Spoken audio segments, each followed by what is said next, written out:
Hey, everybody. I am here as we are getting ready to start school. Summer is ending for a lot of people this week. And so I thought it'd be a great time to check in and start transitioning our students towards the idea that school is starting, which is a really tough pill for a lot of us to swallow. So I thought I'd give a couple of tips, a few tips that hopefully will get you and your student ready for the upcoming semester, whatever that may look like. I know the majority of my students are starting online. So the first thing to do is during a quiet time, maybe as your child's getting ready for bed or when you have a quiet moment with them in the car, just have them take inventory of what last semester looked like. How did distance learning go? What went well? And what didn't go well, and where are some changes that we could make? Maybe handing math in at the end of the week because the teacher gave all of the assignments up front on Monday. Maybe handing all of the math in by Friday was a real challenge, and your child waited till the last minute. And so, we come up with a plan like maybe I should probably get math done maybe by Wednesday. And you help them put in place a plan with reminders that getting math done once it's assigned on Monday is probably the best choice and the best way to avoid being late with homework so that we get the grade that we want and so that we don't have those stressful times on Thursday night when we're freaking out because we didn't complete our math homework. So just taking some time in a very non-judgmental way to ask your child, like, what do you think could have happened? What do you think you could have done better? And how can I help? The second thing is last year with our distance learning, it was kind of a reactive mode that we were all in, and we were all kind of thrown into it. So if your child did not have a dedicated workspace, trying to create a dedicated workspace would be great. Maybe one of the things your student is reflecting upon is that it was really hard to pay attention because they were holed up in their room and it was super quiet and that was distracting, or they would fall asleep on their bed. But trying to find a good dedicated workspace with a desk, which I know desks right now are really hard to come by.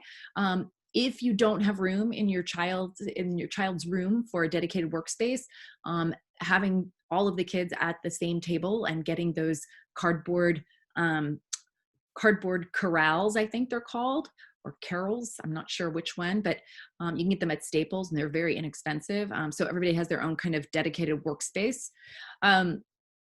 So making sure your student has a plan for where they're going to work, and maybe having some ideas that if they had particular trouble paying attention during the history Zoom, because the teacher tended to drone on, maybe your student should take that Zoom when they're in the living room with another, with a parent nearby. Sometimes having that body next to you forces you to pay attention a little bit more. You could also encourage your child to take notes. Taking notes is an active way of listening. And then maybe when they have some time where they're supposed to be reading, they can do that in the quiet of their room. But having suggested places for doing different types of work, whether it's IXLs for math or studying something, they can go to different places in the house if there's room, or at least just change locations in the room. The other thing I want to talk about is, since we're all together in our homes a lot of times, maintaining family harmony is a really difficult thing to do. I know I struggle with this in my household as well.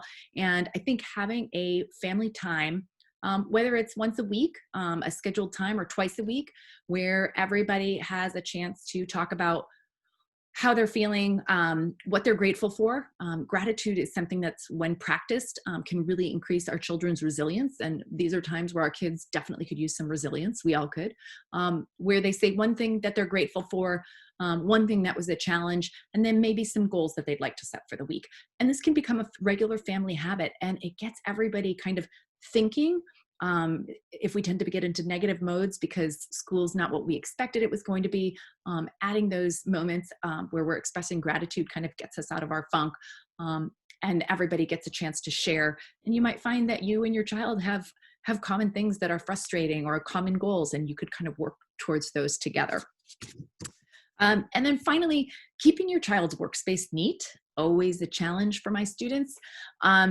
Maybe creating what I like to call an inbox.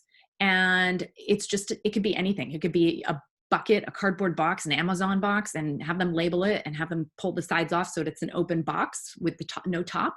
And then when they have things that are starting to clutter their desk, they can put it in the inbox. And then maybe at the end of each week, everybody goes to their inbox. This is a great thing for adults as well. That way you don't have a clutter constantly on your desk.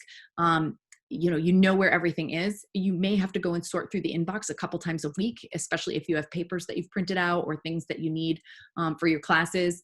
So, but just a suggestion on trying to keep our workspaces neat. We're all living in quarters where we have to share a lot of spaces. And so how do we make these spaces so that they're functional and not cluttered so everybody can use them? That inbox can also go with you if you move around the house. Working at the dining room table, you bring it with you. It's got everything you need in it, and then you bring it back into your room so you're not leaving your stuff everywhere. So those are my quick tips. I wish everybody a wonderful start to the school year. I know it's not what any of us expected, but these are strange times for sure. But I wish you all well, and I hope that you are all healthy and safe. Thank you.